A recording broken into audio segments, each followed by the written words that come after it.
Thanks everybody for joining us. And if you haven't seen it yet, on your screen, if you're on the video, you'll see that we have the new Kia Sorento that we announced 2 days ago.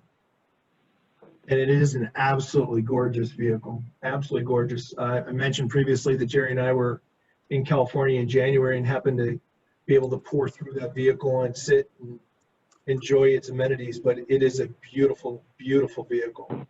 Something that's going to get a lot of attention from consumers and hopefully put us back on the top of the list for consideration for hopefully more awards. So we'll get going. Good morning. My name is Walter Fouch, Regional Parts and Service Manager for Fixed Operations in the Central Region. With me today is my counterpart, Jerry O'Sullivan. Good morning, Jerry. Good morning. Today's webinar is going to be a little different. As I mentioned, it's going to be really about talking to two successful managers that have had growth over the last, say, 2 years, going on 2 years now, and some things that they've done differently and some things that they've done this year to look at COVID in a different light. Some process changes, but mostly staying on course with their plans, and we'll cover that in just a minute. So like I mentioned, today's webinar is going to be about, and hang on one second, sorry, generating revenue on the service drive. And it's going to be a roundtable with two panelists. And if you have any questions, feel free to hit that chat button and enter your question there. Or as we get closer to Q&A, you can also, we'll unmute you. And if you've got questions, we can ask the panelists directly if you have some questions. Our agenda is going to go through State of the Central Region and an industry update, and then roundtable talking to our panelists about KSI and revenue. Do they and can they increase together and exist in the same world? Obviously, we like to think we know the answer to that. Can employee satisfaction lead to increased revenue? Can added technology managed, of course, lead to increased revenue? And then finally, can continuous process improvement lead to increased revenue, right? And then again, we're going to go through Q&A open discussion. Currently in the Central Region, you can see, and this is since January, year-over-year comparisons, and you'll see that even month-to-date now through middle of September, we're tracking now ahead of last year in our repair order volume. And this is customer pay repair order volume. Obviously, you have the COVID hit that ended towards the end of March, slammed us, obviously, you can see that in April. And then we had our growth coming back in May. And then finally, June, we've surpassed last year. Again, for July, we passed last year. And then we took a little bit of a dip in August as we started to see more customers come back in. We launched some service actions and campaigns that caused capacity issues. And then finally, we're getting our headlights back on the road, moving in the right direction. Looking at KSI for a minute, and this is through this morning, KSI-wise, we're up 0.5 point versus August, and our month-to-date KSI versus last year, we're up 13 points. So, and you can see we took a dip in April with COVID, but we're able to beat last year's numbers, which is a tribute to everything that you are doing on the service drive to help customers, and we greatly appreciate that. The service department kept informed is up 1.4 points over last year. Amenities is up because of some of it's from the changes that we made in the questioning as well. But and then Ready When Promised is up 2 points. So we're starting to see growth in a lot of those customer touch points. We do have opportunity in KSI, and that is right at delivery or redelivery, if you want, on the service drive into those customers picking up their vehicles. Ready When Promised is another opportunity for us in the Central Region. And then vehicle cleanliness. And what you'll see there is our firm belief that we don't want to be just an average region, and I don't think you want to be just an average dealer, but we know that if we benchmark every question against the best region that's out there, we know where we can stand. And you can see in the green that Fixed First Visit was something that we struggled with last year, that now, as you see, that we are leading the country from any other region. We still have room for growth, but we're going to keep pursuing that. So, which brings me to our panelists. We have two panelists on board with us today, both very, very successful. Since January of 19, we've seen significant growth in both of these stores, and directly as a result of these individuals. Their KSI has averaged 40 points above the region average since January of 2019. That's one store. The other store was 33 points above the region average. So obviously, if we're seeing growth, they're seeing dramatic growth. Conversely, the revenue per ticket increases since January of 2019. One store grew 66.52%, and the other one 87% growth in their service repair order volume per ticket. Then their component profits just this year alone combined is $2.1 million in profit to the dealerships combined. So the $1 Million Men is what I'm referencing them. Jerry and I reference them as the $1 Million Men, right? So introducing to you, obviously, Neil Shirk. He's fixed operations manager for Preston Kia, right outside Cleveland. And then Gene Wandro, who is a fixed operations manager for Kia Mankato. Beyond the multiple years of awards that they've got, we wanted to pick their brain this morning and figure out and try to ask them, what are they doing differently that has contributed to their growth, and some things that they've adjusted for this year to grow as well. And Jerry, if you want to start off, and welcome Gene, welcome Neil. Good morning. And yeah, Walter touched on it before. Today's session is just going to be a little bit different. Rather than us just talking to you, our goal is to kind of hope share one piece of information that your competitors, your counterparts, and your brothers in arms, if you will, are seeing as a way of successfully overcoming the challenges of late. And Gene, thank you very much for your participation. Really appreciate you jumping on and taking some time to share some things that are happening in your neck of the woods, if you would, that can really be implemented in a number of other stores. I really appreciate your participation today. Thanks for asking me, Jerry. As well for you, Neil. I know some changes you've made. But let me start off by asking a question for really both of you, and feel free to respond. But I know that some of your philosophies are not fixing vehicles, you fix people. And I think that's a big attribute. What have you done since COVID that has made a dramatic impact on your business that has generated both higher KSI and revenue at the same time? Well, this is Gene. I'll go first. One of the things that we've really started to focus on since COVID, and this whole situation has been very stressful for not just our dealership, but for our customers. And something I tell our advisors every morning at the end of our meeting we have every morning before the store opens is be nice. People have other things to worry about than having conflict with the service advisor. We just need to be empathetic towards them and their issues and just be nice. And that seems to have gone a long way for us. That's great to hear, Gene. And Neil, what have you what have you done? Well, so our dealership has always been built on guest experience, and so we look at our guest as an extension of, family, friends, all the normal stuff. So we already had a tremendous relationship in our community with the customers, that sort. What we did that was unique is, fortunately, our dealer principal is a very active in the community and a forward-thinking person, and we basically allocated funds for the month of April and May to take care of repair bills, and it started out as complimentary maintenance for frontline employees, so hospitals, some police, fire, or EMTs, that type of thing.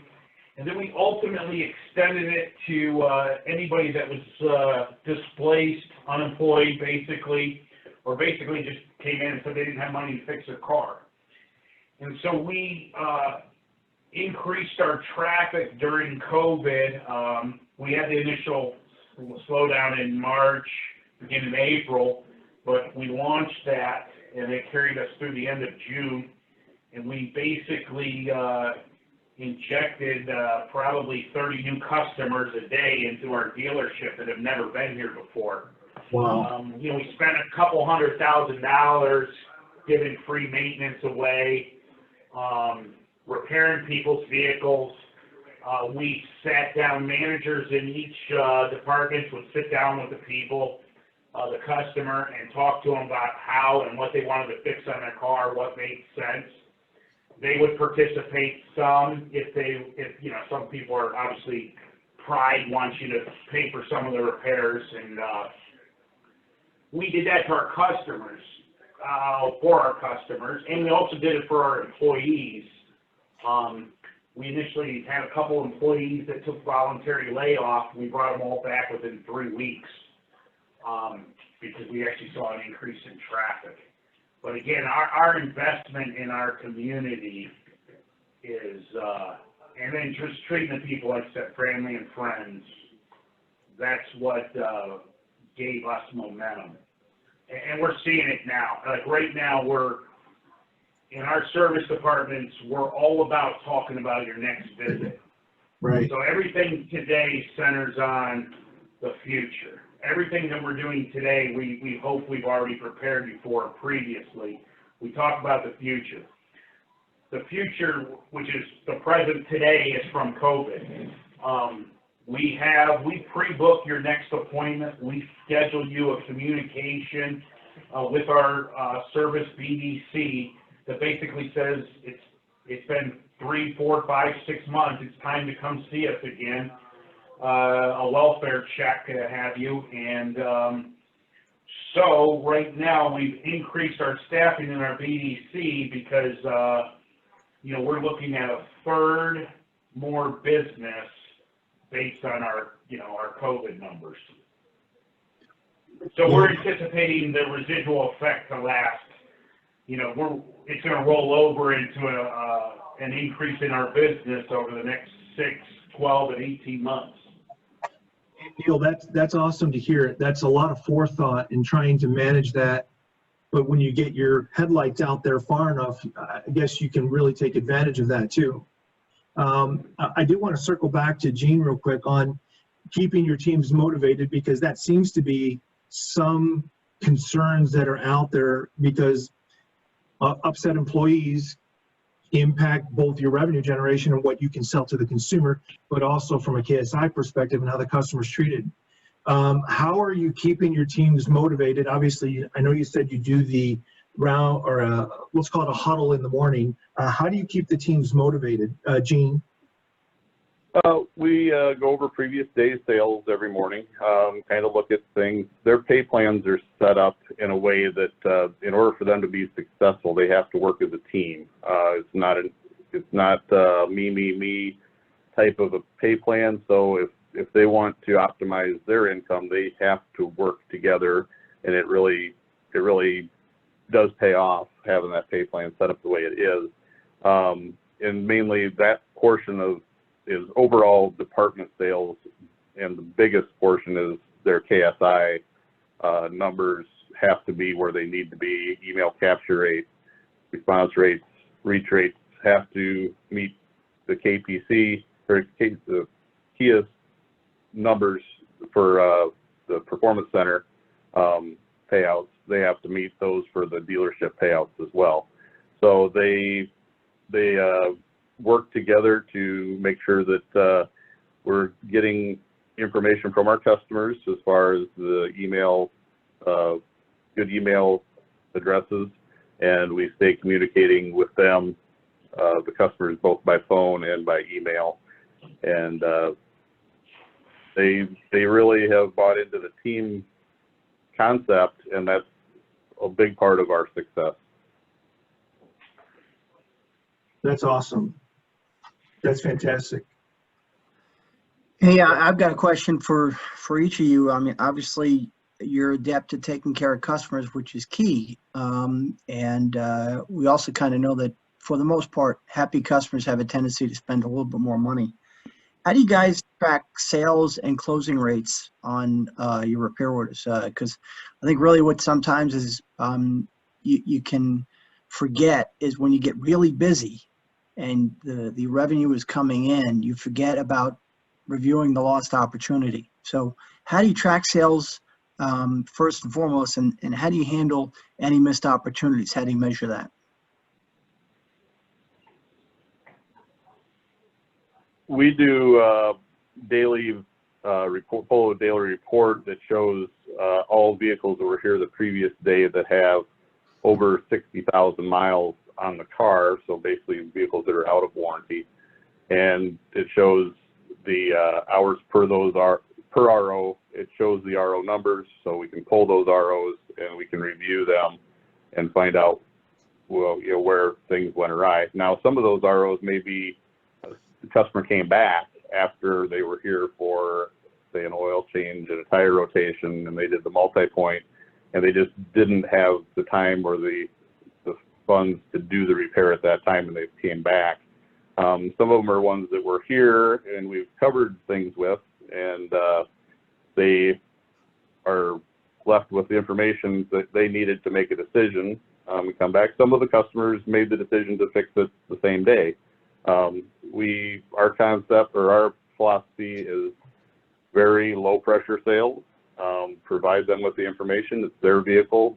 They decide what they want to fix, not us. Tell them everything that we found and let them think we're not the one paying their bill, so we shouldn't be the ones deciding what the customer should be spending. So they just need to know what's wrong with their car, and then they make the decision, and we're here to assist them any way we can. Sunbit has been a great tool for us for customers that are struggling with, you know, the COVID situation and funding. Sunbit's been a wonderful tool, but that's kind of how our approach goes. We do track them every morning in our meeting, and that's how we track them. Customer pay ROs over 60,000 miles. Great. Neil, anything differently at your store or anything to add with respect to how you're tracking those two items? No, very similar. We have CDK lane and inspect, and it pretty much, as long as you use the system properly, you know, it'll track all that for you. My biggest success is personally spending time in our service lanes, just from a coaching standpoint. We're active in that. Again, it's not just myself. It could be the service manager. The dealer will work in the lane. Coaching. We're big on walk around, where we just, you know, we ask 4 or 5 questions, and then, you know, we track the delivery where you actually deliver the MPI. And again, service lane and inspect kind of does all that for you. And we share those results. We kind of build that into our pay plan, where you have to follow the process to get some of your incentive money. So, Neil, what system are you using for that? It's CDK. It's called Lane and Inspect. So basically, you write up. You know, it's similar to I think, what is yours, X-Time? I think what the one that Kia approves is X-Time. Yeah. Well, Yeah, actually, Lane Inspect, CDK, Dealer FX. We have a couple of them out there, right? Yeah. So you know, we write up with a tablet. And then you have like, you know, a half dozen points that you have to touch on the car. So like you can see if the advisor, you know, if they write up 80% of the cars through the inspection process, you can see that they missed 4 or 5, or they didn't talk about wipers, or they didn't talk about a battery. Like, I keep it simple because I feel like we overload advisors. So I just try to touch 4 things, 5 things in the lane. But the system tracks it. You know, you're able to see, so an advisor wrote up 100 cars, 95 of them had completed MPIs. You're able to do a technician report card, that says the technician did 50 MPIs, 40 of them had recommendations. He had X amount of red recommendations, X amount of yellow, and it tells you how many were sold. And if you use the estimating system properly, it gives you the dollar amount. That's So fantastic. we utilize that a lot. That's great. I think really where, and you bring up a great point, is that a lot of the dealerships today have the technology, the service lane technology, and some aren't using it, unfortunately. And, I guess a number of us on the call have been in the car business long enough that you really had to go back to start looking at individual repair orders and doing an examination of one-line repair orders to see where were the missed opportunities.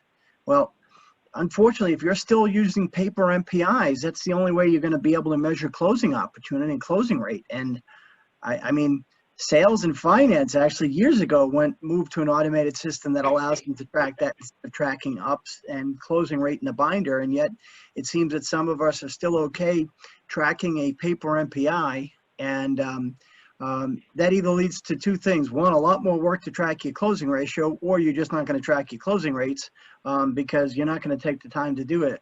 And as Walter touched on early on, think about how many people touch that the paper MPI throughout the process, and then we're going to give that to the customer after keeping them safe, wearing masks and wiping down everything, and yet we're giving them a paper MPI. So for those that are utilizing a paper MPI, I would just ask you to think about that and think about how you can actually time the process back utilizing the technology, because that's one thing to share the information, but it's also just as critical as to get the information in a timely manner to the customer while the vehicle's still in the shop to make a decision. The last thing you want to do is have the customer at the cashier window saying, I don't understand, why are you telling me now that I need all these things and now you're telling me I have to come back? So you want to give them time to make an informed decision while they're doing your techs are doing the other work that they had already come into to commit to with respect to maybe it's an oil change and tire rotation. So those are some great points, guys. Thank you. Awesome. Neil, real quick, something that you mentioned, you require walk around. How are you handling walk-arounds in this COVID era? So our service lanes are open air. We're required for all employees to wear masks. We have the plexiglass set up on our desk. The customer is staying in the car with the window down, so we're greeting them and then performing a walk around. The write-up is basically complete when we invite them out of the car. We offer them to sign or not to sign. If they want to sign, fine. If not, we sign for them with a COVID explanation. And then we offer seating outside, obviously if the weather permits, or inside. In addition to, we are probably shuttling a third of our traffic. I shuttled cars prior to COVID, so I was already set up to do it, so it was an easy transition. We have probably about 20, 25 cars in loaner also to handle COVID. So, we were already ready for that type of, not knowing it would be COVID, but we had resources to handle that type of a business. Right. And Gene, that same question to you. How are you guys handling that walk around? For the most part, we greet the customer at the vehicle. The customer is then asked if they would like to wait in the drive or if they want to have a seat in the waiting area. And while we do the walk around, we have quite a few elderly folks that don't want to stand. Haven't thought of having them wait in the car before. I like that idea. And then after we perform the walk around, then if they go in the waiting room, then we go in, let them know if we saw anything that they need to be aware of. Ask them as far as their plan with the vehicle, if it's a car they're planning to keep for a long time, or if it's something that they are it's on a lease or something that they're getting ready to trade it in on a different vehicle shortly. Kind of depends on how we address recommended maintenance with them as far as dealer recommended maintenance or packages, and then ask them if they would like to sign. We understand if they don't, and then offer them transportation in the form of a shuttle vehicle or shuttle ride if they need it, or if it's something that a service contract or Kia would pay for the rental vehicle. If it's a larger package, we do waive the rental fee for the customer or to turn it in essentially to a loaner vehicle. But we do not really press the loaner situation. We've pretty much taught our customers that our cars are all considered rental vehicles that Kia will pay for depending upon the repair. So it's once we've gotten them trained to that, it's helped us a lot. We do also do pickup and delivery technically within a 15-mile radius, but I've sent drivers. Our dealership is not far from a Bermuda Triangle kind of effect for Kia. There's portions of northwest Iowa that are at least 50 miles from the closest Kia dealer. So we've done pickup and delivery as far as 50 miles away. That's great. I think the great point about that is many customers feel they want to wait, but they don't want to wait as long sometimes as we need to actually do a competent multi-point inspection. And anything we can do to, I guess, extend the time that is permitted to do a competent multi-point inspection and itself from it in order to have the time to do the work, the better. Because let's face it, when customers are sitting in your waiting room, and I know, Gene, firsthand, you have a very comfortable waiting room. You still have snacks and everything else, but it becomes like a casino. They have no idea what time it is. They lose track of time, and all of a sudden 45 minutes becomes an hour and a half sometimes. So even the most comfortable waiting rooms with all the amenities in the world don't afford enough time sometimes. So that's fantastic to think in that light of being proactive and offering the customers an opportunity to get somewhere else while you take the right amount of time to take care of that car. Yeah, all of our promise times are times, not number of minutes. Instead of, say, you come in at 8 o'clock and it's going to be an hour, it's not going to be an hour. It's going to be 9 o'clock. Your vehicle will be ready for you, because what seems like 5 or 20 minutes can be 5 or 10 to a customer because they don't know what time they got there. Yeah, especially if they had an 8 o'clock appointment but showed up at 8:30. At 9 o'clock, they've already been there an hour. Correct. So it's always, now if they show up early, say they have an 8 o'clock appointment, they show up at 7:45. It'll be an hour from the time of your appointment. So at 9 o'clock, we should have you ready to go. If they have an 8 o'clock appointment, they show up at 8:30, then it's going to be 9:30 before your car is ready, because you took up half hour of your appointment time, so it's going to be added to the end result. Makes sense. Makes sense. That's fantastic. To add to like what you guys were just talking about, Jerry and Gene, is what I try to do with our personnel, and then our managers use the same language. When it comes to the customer's expectation, from the point where we schedule the appointment, we try to adjust their expectation to what we're trying to accomplish for them. Again, you said we're trying to do a real multi-point inspection. We're not trying to do a 10-minute oil change, right? Right. So, we start that in the BDC, and then we give value to it. And again, it's all about training the employee from the bottom to the top and to the top back down to the bottom. Is you're not getting just an oil change. Our best value is the works or the essentials. We're going to wash your car. We're going to check your alignment. We're going to do the multi-point. We're going to give you the results. And again, when you talk about the oil change, the waiter, I'm going to give you an update at 9:30. I'm going to give you another update at 10. And so we use the language about setting the expectation. And we'll even use it to the customer. Like, my goal is to exceed your expectation, which carries over to your delivery and your conversation about the survey. I think that's fantastic, is too often The BDC's job is to establish a drop-off time. And what we don't consider is the customer's expectations about how much time they actually have the day they made the appointment. They may only have an hour from start to finish, and they may have 2 hours worth of work scheduled. So I think that's critical once you make the appointment with the BDC, is setting the expectation just about based on their appointment about how much time it will take in the shop. That's fantastic. You know, the funny thing is, you sit and you listen, and it comes down to two things. One was monitoring the process. I know you both do a fantastic job of watching the process, but the other one is communication. Communication with the customer, communication with the employee, and just communicating with the staff at the dealership, including the BDC. I think those two key factors are what's driving a lot of your success. Would you agree?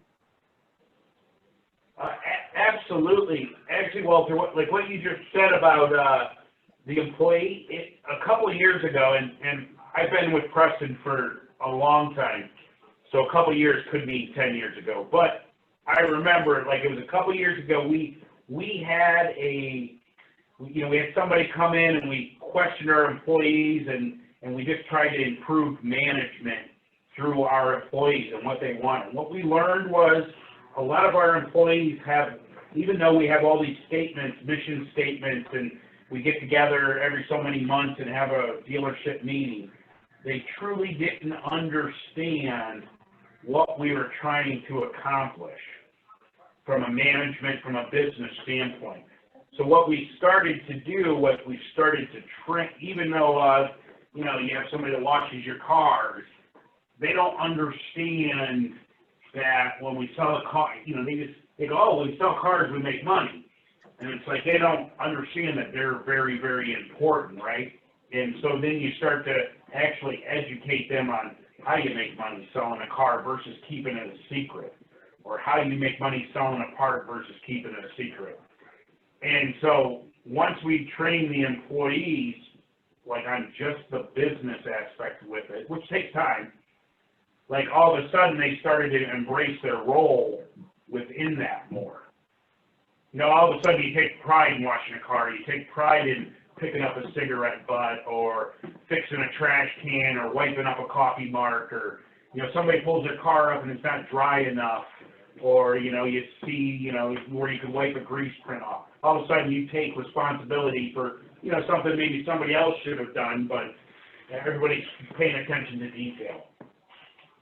Neil, I couldn't agree more. You know, hopefully our survey measures, for the most part, customer engagement, but sometimes we forget to measure employee engagement. And to your point, I've in discussions with some of the stores, they actually incentivize their porters on condition of vehicle. And, you know, when all of a sudden their results matter, they start getting engaged in the process, and they start learning about the survey itself on how can they help. So therefore, they're more at the ready during the peak write-up times in the morning, generally, to be available to greet customers. They're in a friendlier mindset if they're being asked to shuttle a customer, and they take ownership of their portion of the survey with respect to cleaning the vehicle. I did have a question, because for both of you guys, it seems you don't get very many issues. And I know, yeah, Captain Obvious, you got great KSI, so what issues? But it seems to me there's a difference between not getting issues and preventing issues before the customer leaves. Do either one of you have a process for recognition of a customer's body language or anything else like that, so that before the customer leaves, we make sure that they're, for the most part, absolutely satisfied with the work that was done? My advisor's pretty good job. Sorry, Neil. My advisors do a pretty good job of letting me know if something's not going, if they're sensing there's something going on, they let me know so I can get involved. And I try to get involved as much as I can, but I also let them be part of the solution so they can learn. So eventually I won't be doing as much of that. They'll be able to handle it on their own. But if they're stuck and don't know, you know, what we need to do to resolve the issue, they know to come get me, even if I'm on vacation. they call me when I'm out of state and say, hey, we got this going on, and I'm more than happy to help them with it. I just make myself available to them as much as I possibly can. Most of my advisors are not, they didn't come up through the car world. They're more people, which that is their job, is to work on the people. The technicians will work on the cars, and I'll teach them what we teach them what they need to know as far as the cars go. But for the most part, they're more, they're here to fix the people. Fantastic. Neil, anything to add? Yeah, I mean, we're just saying we empower our employees. You know, if they want to pay for, you know, if we want to take care of something for a customer, you know, they're allowed to take care of it. I might coach them and give them advice afterwards, or options of how to handle situations differently. But, you know, our philosophy here is, as it goes, if we try to fix it at the entry level, because if we don't fix it there, it only costs more money as it goes up the ladder. Exactly. I agree. I would say that to your point, having worked at a couple different places and worked with a number of different dealers, what I see really comes through is when a dealer states to an individual, I'll never question you for making the wrong decision for the right reasons, and then coaching them for, you know, towards the next step. A number of the dealers that I've spoken with that consistently get great customer satisfaction is that their advisors are not in a position to say no. They're in a position to say yes, but let me check. And that goes to Gene's point, where it's about coaching. Get me involved. Too often, unfortunately, we see some of the results of the surveys where, you know, based upon the customer's responses 3 days later, how upset were they when they left? And how is it that nobody really interjected before the customer left? May not be able to save the entire survey, quote unquote, but at least we could save the customer. That's fantastic. Hey, Walter, I think we got a question from Kevin. We do. As a matter of fact, first, Neil and Gene, this is just fantastic. Obviously exceeding my expectations. And I know Jerry, when we were doing this, was like, let's just do it and see what we get. And you obviously exceeded our expectations. So thank you very much to both of you for doing this. The first question we got from Kevin Caskell over in Lima, Ohio. Kevin asks, what are you doing to get your service retention so high? 61.2 for you, Gene, and then 58 for your store, Neil. So what we do is we've invested in a service BDC probably 15, 20 years ago. And we developed a process where we schedule the customer's next appointment. And we follow this for the last 15 plus years. So we schedule your next appointment today. We obviously, it's all about guest experience. So high customer satisfaction obviously means you're doing a great job. People are going to come back. But we're all about following up on the future appointment. We schedule it just like going to the dentist, and then we call you. And, we'll do an email contact and all that stuff. Our BDC is gold, and they got us through COVID, or got us started on it. We saw like minimal step off because we immediately upped our call volume to maintain the same appointment. So our retention is driven customer satisfaction and our service BDC. Well, and Gene? Yeah, I've been lobbying for a BDC for a couple of years, which I think would get our retention even higher. But the main thing is we probably are maybe a little underpriced on our oil changes, but it keeps our customers coming back. Like I said, our area is our radius is quite large because of the big void in northwest Iowa. So we have customers that drive a long ways to get here, and we still we're to buy a car, and we still can get them back and maintain that retention rate, which is sometimes I am surprised by it myself. But we try and treat their customers right, and I think that's the bottom line. You have to treat people right, or they're not going to come back, no matter how far away they got to go.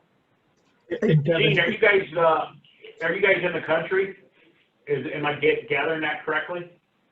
Mankato is about an hour and 15 minutes southwest of Minneapolis in southwest Minnesota. The nearest Kia dealers to us are Rochester, Minnesota, which is about an hour and 20 minutes to the east. Des Moines, which is 3 hours to our south. Sioux Falls, which is an hour and 40 minutes to our west. St. Cloud and Minneapolis metro stores are over an hour away, and then Council Bluffs, Iowa is probably an hour and 40 minutes. So there's a large void there. And so no, our town is around 60,000 between Mankato and North Mankato.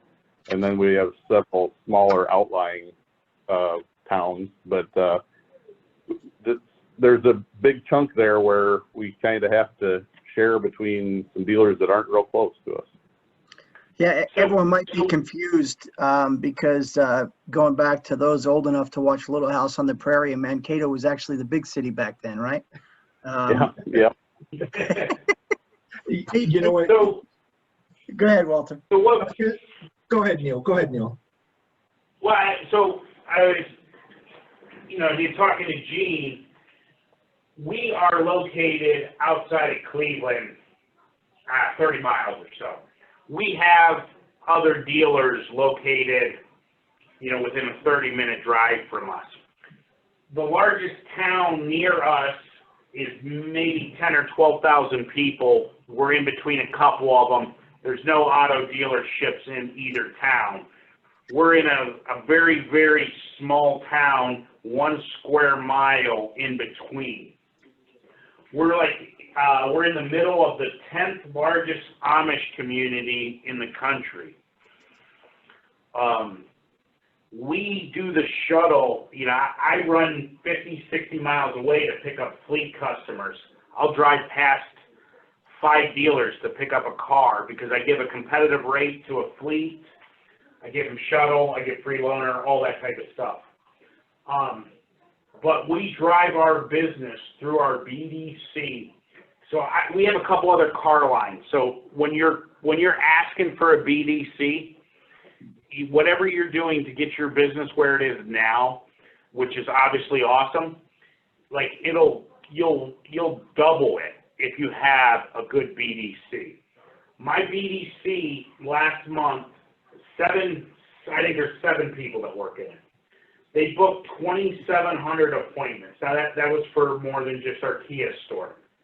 Out of those 2,700 appointments, probably I would say probably a third of them was driven by outbound phone calls. They picked up the phone, called somebody and said, hey, do you want to come in for service? You're due. And to the tune of about 900 people last month, they said yes. So, and Neil, what did that cost you to advertise? Not a thing. That's exactly it. Right? So here's what's better. Would I rather pay?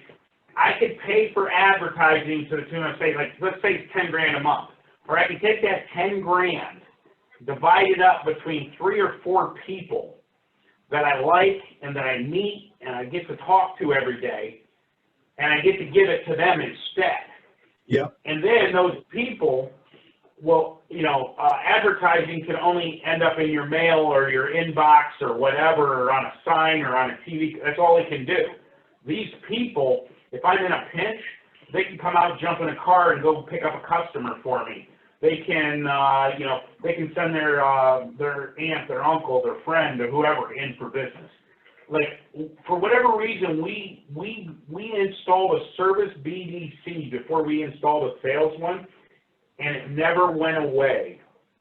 And I would like to take credit for our growth over the last 20 years, but it is, they are the most important people. And I will drop what I'm doing to do anything for any of my BDC people. I don't necessarily tell them that, but I will do it because they're that important to my success in the service line, in the parts world, everything. So. That's fantastic. In order to be respectful of everybody's time, because we know we're up against the hour, just had one last question for each of you. If you could kind of share any successes that you're seeing with the sales to service handoff. We know it's critical and we've got to keep that cycle going. How do you handle making that first appointment in order to get them, in Neil, in your part, in your case, to get them in the cycle in terms of getting them into the process of making the next appointment? And Gene, if anything you can share with respect to how do you handle your first appointment for that new car customer?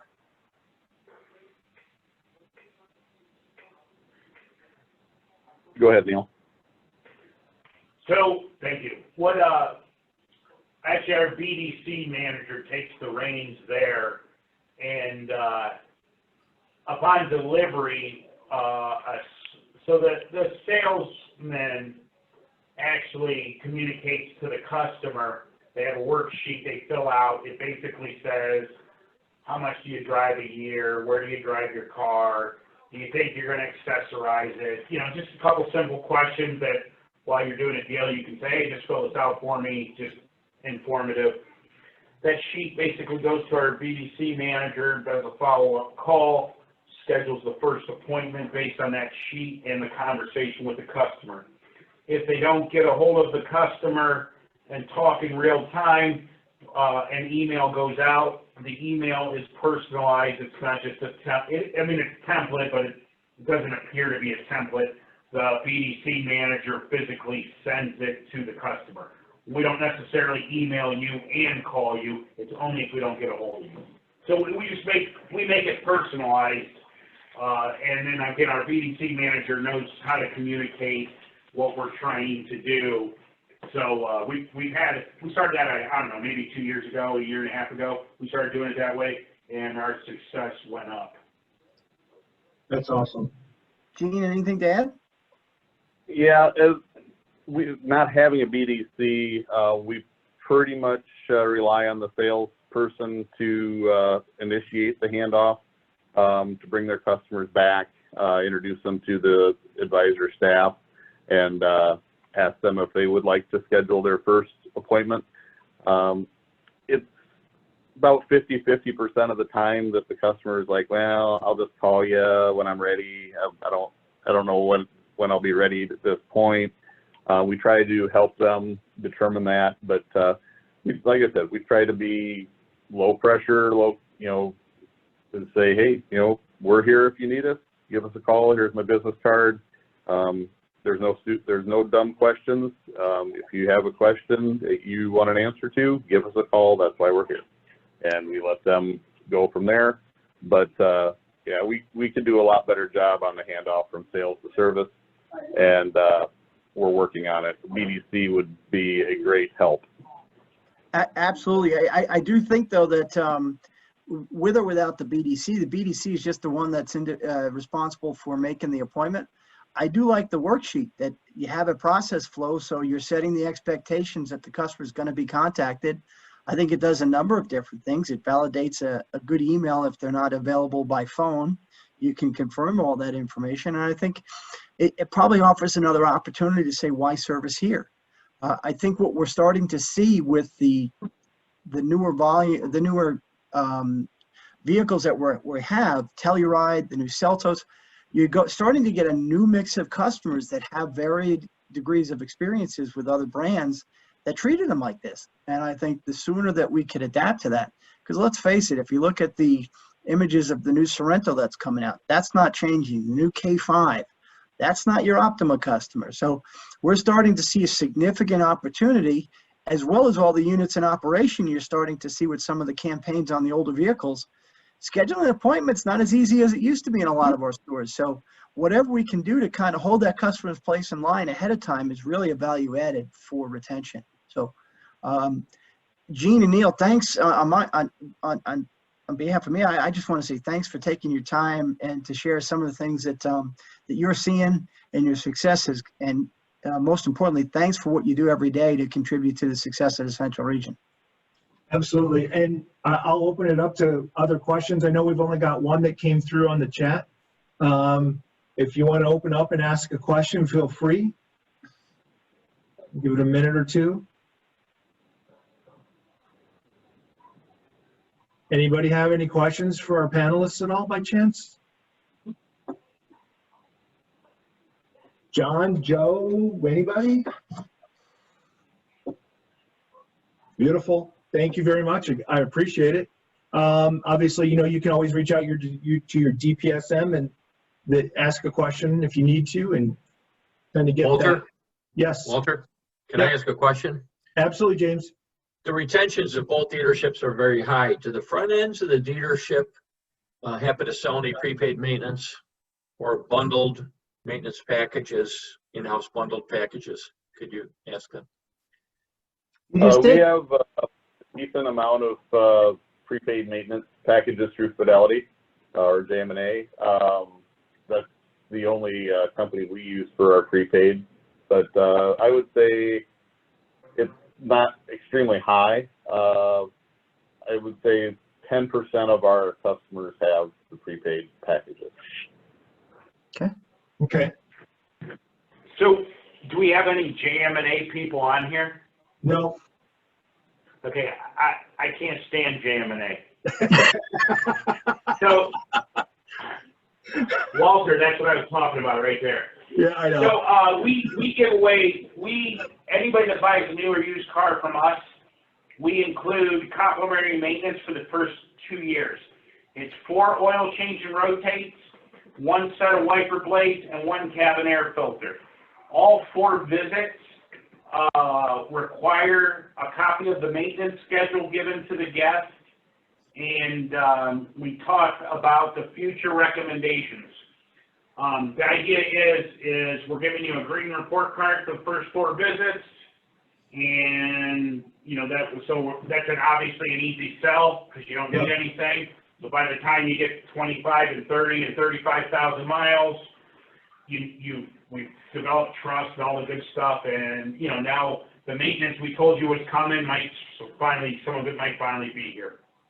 So we don't sell prepaid maintenance. We do offer some, but it's minimal. It's probably less than 10%.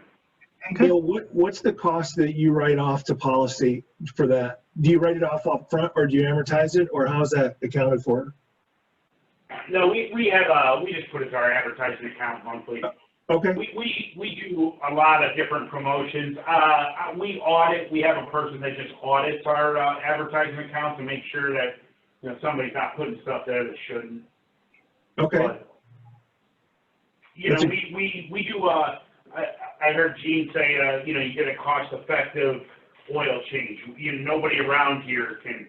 We're $10 less than a normal oil change on any independent around here. So, we have, it costs us money to change people's oil. So we have an account set up for it. We just monitor it so it's not abused. That's awesome. But it's $250. The cost is $250 per customer. Okay. And you think about it, what does it cost to retain that customer? It's $250. What does it cost to communicate and get a new up on the showroom floor to get a new customer to come in and potentially come in? So one last question before we go. How do you guys handle the cashier process? Do you self-cashier with the advisors, or do you have a dedicated employee to cashier? Our advisors do all their own cashiering. Great. Neil? Kudos to you, Gene, for making that work. We do not self-cashier. I have a cashier just because controllables, it's tough. So we have a cashier, but we always hire a cashier that has great people skills, and we pay them. So great. All right. Thank you. And that's awesome to hear. But I did want to show you something. And speaking of that, and I showed this to Jerry yesterday too. I went over by the grocery store yesterday evening, and right in front of it happens to be a Discount Tire. And if you look closely, and I'm going to scroll that in off my phone, you can see that they have a drive up person. They have a person sitting under an umbrella directing customers where to go when they come in the main drive of the store. And this is an aftermarket, right? So this is Discount Tire. You can see he's directing a customer. He's got a professional garb on. He's got a split between the air check lane and the check-in. And then they guide the customer into the store, and he had a radio that he communicated out to the customers. This is aftermarket. This is not a dealership, but this is someone stepping out of the box, trying to do something different. And it was very unique, and I had to take a picture of it. My wife's like, "What are you doing?" I'm like, "I have to take a picture." Anyway, always looking for the ideas. But this is just an example of what we're seeing, not just in the industry, but I mean, in the marketplace of what they're trying to do to capture that business, right? And it draws a lot of attention as they drive by. So I wanted to share that with you as part of the presentation, but absolutely amazing to see it though. Walter, I think that, you know, before we take off, I think that just is, that just adds to the opportunity that we all know we're very busy. If you get a moment, whether it's Saturday morning, whether it's Thursday afternoon, drive by your independents and see just what kind of Kias and Hyundais or any other similar make vehicles with respect to what you're selling are in those independents, and then kind of ask yourself why. So if you're struggling with retention, start asking why. If you've got customers that haven't been back in 12 months, start asking why. What is it that prevents them from coming back? And to Neil's point, that's the benefit of a BDC, that you can do that research, but it's okay to start asking customers why, you know, because sometimes maybe we did let them down the last time. So, but really want to thank everybody's support, not only just today, but just through this, you know what, show called 2020. All of you have been on the front lines, and we don't forget that for a minute. Some of the communications may be inquisitive, but they're not accusatory. We're just trying to find out what can we do to help you better in the current position while we're working remotely in some cases until we can actually get out to be at the spot with you. But thank you for everything you do, and thanks for being out there and being the face of Kia. Yeah, we greatly appreciate it. Last unselfish plug here is, I know you've seen this. We've got this, our central region. This is the first time we've done 3 mailers this year. This is our late fall one, has the wiper blade offer. Get with your DPSM or your core RCM and enroll. We're covering 75% of the expense. You're not going to find another product or another area that's going to give you a return on investment the way that this does. Even though you look at our response rates, we are doubling industry averages and response rates on these types of mailers, and your return on investment is tenfold. So we just ask you to take a look at it, jump on board with it, and enroll as soon as you can. Unless there are any other questions, and I don't see anything out there, we're good to go. And again, thank you very much on behalf of the entire Central Region, Jerry, myself, and the DPSMs. Thanks for everything you do. Thank you.